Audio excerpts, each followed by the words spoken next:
Lindy Kaiser and Jill Hamilton Jill. with ClearanceJobs.com.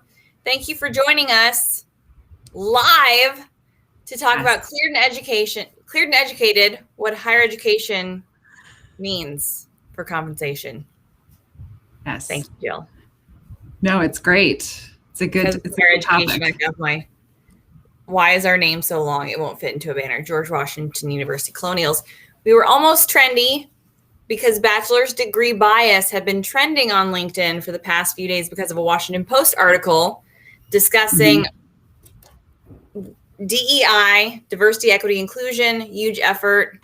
Joe Biden recently signed an executive order that talked about HBCU recruitment and recruiting, but didn't mention the fact that there is bachelor's degree bias out there.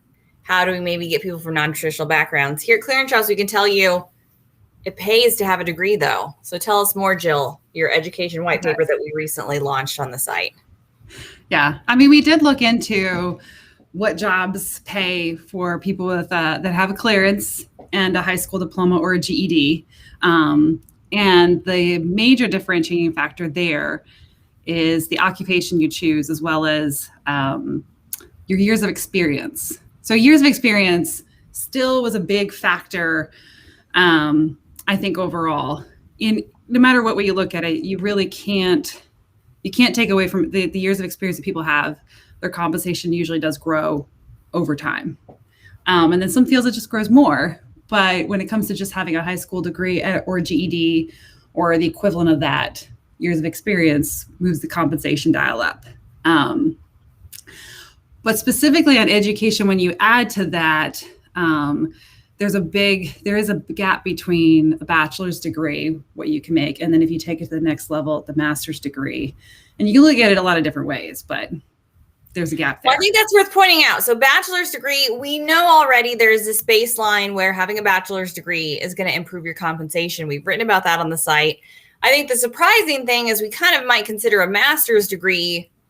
I mean, again, the Washington Post article was highlighting the whole notion of, again, just bachelor's degree bias. I think what you might see in NATSEC is there's a master's degree bias because they are a very educated bunch. Pound for pound, I feel like respondents in the Clearance Jobs compensation report who had a bachelor's degree were about similar or equivalent to the national average, but a lot more had a master's degree. But that makes sense when you consider the type of roles needed in national security. Our founder and president, Evan Lesser, wrote an op-ed, wrote about the Cleared and Educated white paper on our news site. So check out news.clearancejobs.com or clearancejobs.com right now. You can find that. I posted the link here in the description too, where you can download the full results of the white paper. But it's worth noting that sometimes if you're specializing in Chinese markets or some nuance of data science for the federal government, you might need that master's. So talk about maybe the master's versus bachelor's degree in terms of compensation. And I think there were some different ways that skewed even by occupation. Yeah, for sure. So if I look at, I think what's interesting too, like you can look at the overall cleared population. And if you had a bachelor's, it was around like 101,000 was the, just for everybody, not even differentiating years of experience and thing. And then the average for master's was 123,000. So that's what we had in our compensation report that released back in February that you can check out as well and download from our resources site. But if we dial in even farther and we get looking at somebody has 10 years of experience, what's the difference between just average salary for bachelor's versus master's? And it's like an 11,000 difference right there. So, but then if you look specifically at IT and engineering, because, the occupation does make a difference as to how much of a gap there is. So we did this back at the clearance, the compensation report, and looked at it again when we looked at education specifically. But if you're looking at IT and engineering, so both those fields, highly technical fields, just getting a bachelor's and having 10 years of experience under your belt should get you around 118,000, which was the average. Just those two. So that's decent. That's really great. But you add either a certification or a master's degree, and it bumps up $7,000. And then if you add both those to become what I like to call a triple threat, it bumps up It's a huge jump. It's like over $20,000 difference to have both a certification and a master's degree in IT and engineering, plus that 10 years of experience baseline. Because really what you're saying is like you have the years of experience showing that you know what you're doing. And then so you have the history. And then when you add all those other components to it, that master's degree really is a key factor in the compensation and just making you more marketable, especially for those specific jobs. Like if you're talking about data science or even in cybersecurity, a lot of different roles. You want to lead a team. Master's is going to make you stand out when the resume comes through, or when you're sitting in and I think, sometimes we also too have this disparity between like, the private or commercial sector can maybe talk a little bit more about that bachelor's degree bias. We have had IBM, Apple, Google, a lot of the tech companies have opened the door to say, hey, if you have the skills and experience, if you can show your qualifications, it doesn't matter if you have that bachelor's degree. Well, in government contracting, you have to fit contract requirements. And some of those have been built in degree requirements. And then again, also plugging yourself into the GS system, there's pay differentials that are based on education as well. So we might talk about, we want to increase DEI and give more people a seat at the table. Sometimes the best way to do that is through education, because that can become a great equalizer. So in the white paper we talked about, we had the Intelligence National Security Foundation was actually quoted because they launched a scholarship program this year that specifically is trying to attract diverse candidates and help them. They have one, subset of the scholarship that's designed to help get people that master's. And I think that's tying into like, these are just some of the realities of the ecosystem we play in and how, maybe it's great to change the degree requirements, but it's kind of hard to argue with that pay. And you can again see from those results of the white paper, the tangible data there, that if you have higher degrees, you're going to get higher compensation. So if we want to increase opportunities for people to get better job opportunities and compensation, we need to maybe get more people into some of these degree programs. Yeah. And sometimes it's looking at what your personal return on investment is. If you keep an eye on which occupations pay a little bit more. Like I worked in project management. And so in government contracting, project management, a way for me to differentiate myself, especially since I wasn't in cybersecurity, but I was managing like technical programs from a higher level. But at the same time, like having a master's degree actually paid off and maybe stand out a little bit more in a more congested field. So, but it's just different phases of life too. And there's a lot that goes into that choice to know whether it's going to pay off. But I think it's really important too, to look into all the different ways that you can actually pay for the degree. So like for military members, like looking at their GI Bill, whether it's for themselves or for their kids. I mean, there's lots of different ways that we have a lot of articles on, like just maximizing what you can do with your GI Bill and all the benefits that come from that. But there's also employee benefits. So I used employee benefits. My employer at the time, I think a lot of common ones are like $5,000 a year, because you can go slowly. You don't have to, assume a ton of debt right away. That was a while ago too, so education costs a little less than. I mean, you can find different programs depending on, I think it's finding a program that meets your objectives and seeing what your employer will pay. I think you need to, definitely do the research first. So hopefully if you're joining us, chime in with the comments. We want to hear from you. Has obtaining a higher degree opened more doors? Do you feel like your degree has set the stage for your career development? I certainly know that for me, my degree was largely about the contacts and the network that I built there. I mean, it was just a huge advantage. I wouldn't have had the career progression I'd had if it wasn't for those GW colonials and all those. Again, it's like coming full circle. I forgot my GW shot glass, which I had just had out this week. Jill has her coffee cup. I do not have a coffee cup with the colonials. You can mail me one, GW Alumni Association, if you're listening. But I have a shot glass. And I literally had it out this week because I had some friends over and they actually had gone to GW too, which was like, and I was like, I have this collector's item. I'm not going to say how old it is, an old colonials Well, I feel like nothing says college more than a shot glass instead of because I mean, coffee and shot glass is actually together. You pour the shot glass into the coffee. That was my college experience. I don't have a Penn State coffee cup. I think I need one too. Penn State. Oh, Penn State. So she wishes she had a banner, but she's repping for Penn State. I'm in the colors. Oh, hey. In the, the same thing. So again, if you work in national security, higher degrees are certainly to your advantage. Getting that college diploma, there is still like a pay differential based on experience. And there's also, you note how not all, occupations are built equally. The amount of increase that you're going to get for getting a master's degree, you kind of keyed to this earlier, it's going to be different based on, which industry you're in. There were a few fields, all of them across the board paid more, but you could tell maybe based on other competition or just what the market is, there were other fields where it paid even more. So your return on investment was higher. Yeah. And some of those years of experience too, like if you're going onto a contract to fit the certain billets, they're going to have specific caps on what the years of experience needs to be, at least the type of contract that I was on before. So if I'd got my master's early on, I would not have seen the return on investment until much later, until I also gained the experience to go along with it. So it just happened to coincide all at the same time. So I at least was out of I don't think I was 10 years at that time, but at least 5 years out of my bachelor's, going for my master's. So it was a larger time. So when they put me into a contract, you can actually put it at a certain rate that the government be like, yes, you are worth that.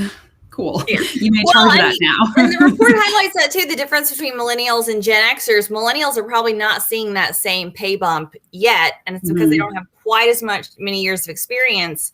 If you're a Gen Xer with a master's degree, probably moving into a managerial role, you see the higher dollar value of having that master's degree. Yeah. Yeah, because I was really interesting to me. I love different things like that, as a Gen Xer, just made it in, Nobody believes you. You look way too young to be a Gen Xer. Somebody always says that, Jill. It's great. That's why I always like to throw it out there. It's a good little lift for the week. It's great. But there's a difference. There's a difference at every single, whether it's a high school graduate or just a little bit of college, tech associate degree, bachelor's degree, doctorate, every single level has a pay differential over $10,000. And so to me, that's super interesting that your experience is part of what you have on your resume. That actually matters in your compensation a lot. And then of course, your education then can take it a bit farther too, or get you in the door too, but that experience also I think it's building those networks. I mean, that's where we do have to be careful when it does come to I think that's why the trending topic is that whole bachelor's degree bias, because then do we create affinity bias for folks who went to our university? I feel like most people who went to GW are probably big jerks, other than Darren Pepplehoi interviews. Like, no, I'm just joking. I love you all. The Alumni Association will not send me a coffee cup. But I don't think there's necessarily, I know, sorry, still send me the cup. I think that we do have to be careful. Like, I love, you do kind of have those shared experiences, right? Like you maybe know the campus, you can talk about a common professor.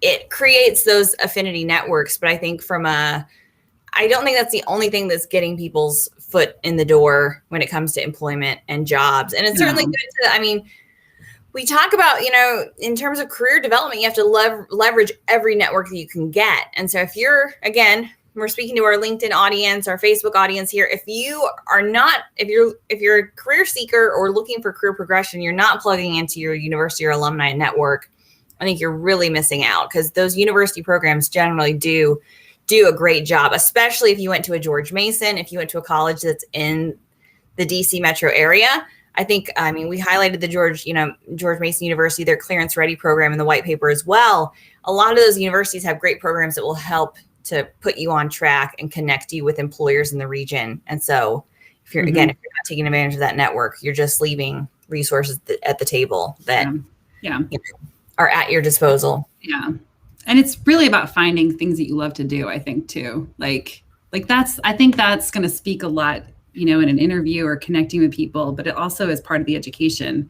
Like where if you find something you love doing, you're going to want to learn about it more. And learning is part of the end goal. I mean, compensation is really interesting to look at, and you can actually quantify it. So it makes it a lot easier to talk about. You can't always quantify how much better of an employee you are because you've gone through a rigorous program.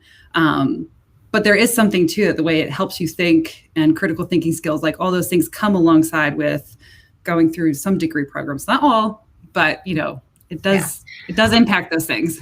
Again, Colonial's great job, excellent professors, excellent career networks, great opportunities. But like you said, it's really about taking advantage of what's out there. A bachelor's degree often kind of gives you kind of a baseline. So it puts everyone at the same baseline. The master's degrees are really where, you kind of refine those skills. I actually found a 2017 article that you wrote in that regard on the ClearanceJobs site. So everybody should check out why you pursue a graduate degree or a master's degree and what to consider in there. And that was one of the big things. It's you come out with a bachelor's degree. Again, I was an international affairs major. Elliott School, I love you, but my parents were like, you're never going to get a job. If I got a master's degree, look at me now, Mom. then I would have had that refined skill set, which helps, and I think something that's nice to pursue after you've spent a few years on the job as well. And I think that shows if you didn't get a master's out the gate, there's still time.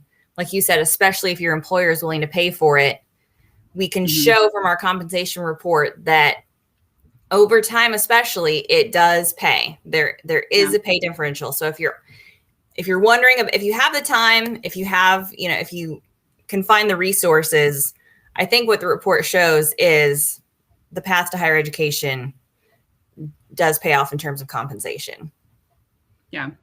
Yeah, for sure. And I think it's important to look at your overall career goals and what you think you want to get to. Or, I mean, I can't say I started out with a super career goal. I probably actually thought maybe I can make more money if I get this.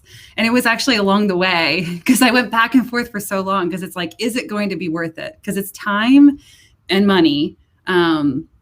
And I wasn't really sure if it was going to be worth it. So that's why, I love talking about the topic because it is something that you really have to weigh out. I know people who they could probably benefit, but it does take a lot of time and they don't have the bandwidth at all for that. So is it worth, really making your family struggle or, make you so miserable where you don't have any free time?